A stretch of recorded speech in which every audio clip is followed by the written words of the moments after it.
Avec une altitude de 4 808 mètres, le Mont Blanc est le plus haut sommet de l'Europe occidentale, et son ascension fait rêver de nombreux amateurs d'alpinisme. Un permis a été mis en place afin d'assurer la protection de ce patrimoine, mais il met en péril sa valorisation. Nous avons deux documents à disposition. Un article de France Info de septembre 2018 et un du Parisien de juin 2019 sur le permis indispensable à l'ascension du Mont Blanc ainsi que les brigades blanches qui se chargent de faire appliquer cette nouvelle réglementation.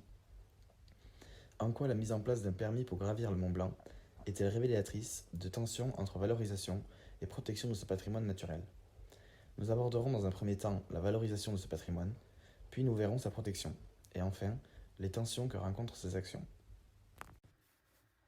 Le Mont Blanc, plus haut sommet d'Europe, est l'une des figures principales du patrimoine naturel français.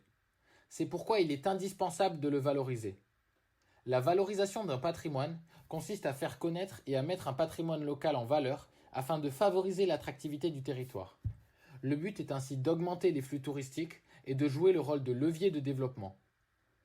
Le Mont Blanc accueille aujourd'hui plus de 25 000 alpinistes chaque année et les simples cultures montagnardes et alpinisme se sont transformés en véritable tourisme.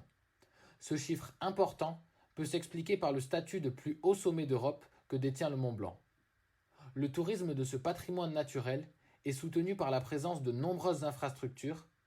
Un important réseau de refuges de montagne et de cabanes est à la disposition des personnes qui gravissent le sommet. Le tourisme du Mont Blanc et de l'espace Mont Blanc en général constitue une ressource majeure pour le territoire alpin et pour le développement socio-économique de la région. Il est engagé dans la mise en place d'une politique de promotion et d'attractivité économique du territoire. Cette politique s'accompagne d'une stratégie de réorientation du tourisme vers un tourisme durable, diversifié et respectueux de l'espace naturel. Néanmoins, ce tourisme peut rencontrer des limites et s'opposer à la protection de ce patrimoine naturel qu'est le Mont Blanc. La protection d'un patrimoine naturel tel que le Mont Blanc est aujourd'hui un enjeu important car il y a malheureusement des facteurs qui font qu'il se retrouve de plus en plus dégradé au fil des années. En effet, le maire de Saint-Gervais, Jean-Marc Peyex, est excédé par l'insécurité et les abus générés par la surfréquentation ou le surtourisme, c'est-à-dire la croissance excessive du nombre de visiteurs qui conduit à une saturation de certains espaces. Pour lui, il n'y a plus de culture montagnarde ni d'alpinisme, mais du tourisme et du n'importe quoi. Cette surfréquentation a d'ailleurs un véritable impact sur le Mont Blanc, car les refuges se retrouvent débordés, il y a du camping sauvage, de la pollution en hausse, et parfois même de la violence et des agressions. C'est pourquoi il est important et urgent de le protéger davantage en mettant en place un permis qui autoriserait à partir de 2019 seulement 214 alpinistes à le gravir, c'est-à-dire qu'il faudra réserver sa place.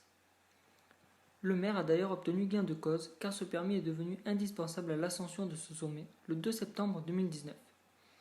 De plus, des brigades blanches ont été mises en place.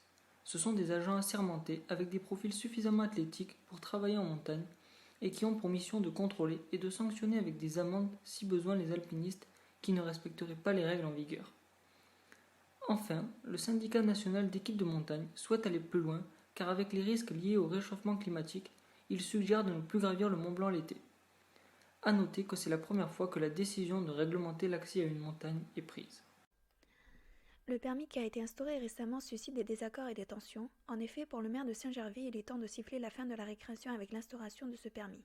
Et la préfet de Haute-Savoie en profite pour ajouter que le fait de camper sur un site classé est passible de 2 ans de prison et 300 000 € d'amende. En revanche, le président du syndicat interprofessionnel de la montagne, Yannick Valençon, est opposé à l'idée de l'instauration de ce permis car, pour lui, on va simplement déplacer le problème en envoyant les alpinistes privés de permis d'ascension sur une autre voie comme celle des Trois Monts, qui est plus dangereuse car elle est plus technique. Cela risque d'aller à l'encontre de l'objectif de sécurité soi-disant recherché. En somme, cela remet en cause l'espace de liberté qu'a su rester la montagne en France jusqu'à présent et pour l'alpiniste italien Hervé Bamas, la liberté de grimper est en danger. De plus, les tensions apparaissent avec pour objet la pollution. En effet, les habitants de la vallée de l'Arve ont attaqué l'État en justice et 540 plaintes contre X ont été déposées pour mise en danger de la vie d'autrui ou pour carence fautive. Les plaignants ont fourni au juge des dizaines de dossiers médicaux mettant en avant des pathologies imputables selon eux à la pollution. À ce sujet, l'ancien ministre de l'écologie, Nicolas Hulot, était venu sur place, mais il avait prévenu qu'il n'arrivait pas avec une baguette magique contre la pollution, ce qui n'avait pas vraiment plu aux habitants. Pour appuyer le propos sur la pollution, Michel Maniglier pointait du doigt les 1,6 million de voitures et 600 000 poids lourds qui circulent chaque année au pied du Mont Blanc. S'ajoute à cela une étude officielle réalisée en septembre qui a montré que la pollution en particules fines était responsable de 85 morts par an pour cette seule vallée de larves, a indiqué Muriel Auprince, le porte-parole de l'association de victimes Col Air Pure Santé. Ainsi, nous avons pu observer que le Mont Blanc était une figure du patrimoine naturel français et qu'il était notamment valorisé. Des mesures ont également été prises, comme l'instauration d'un permis pour y accéder, mais aussi la mise en place de brigades blanches afin de vérifier que les alpinistes ne dérogent pas à la nouvelle règle. Enfin, nous avons pu voir que certaines tensions apparaissent du fait que la pollution entre les habitants proches et ce sommet, et l'État qui est accusé de ne rien faire pour réduire celle-ci, mais également entre des alpinistes et les acteurs de la mise en place de ce permis, avec pour objet le fait que la liberté de grimper soit en danger.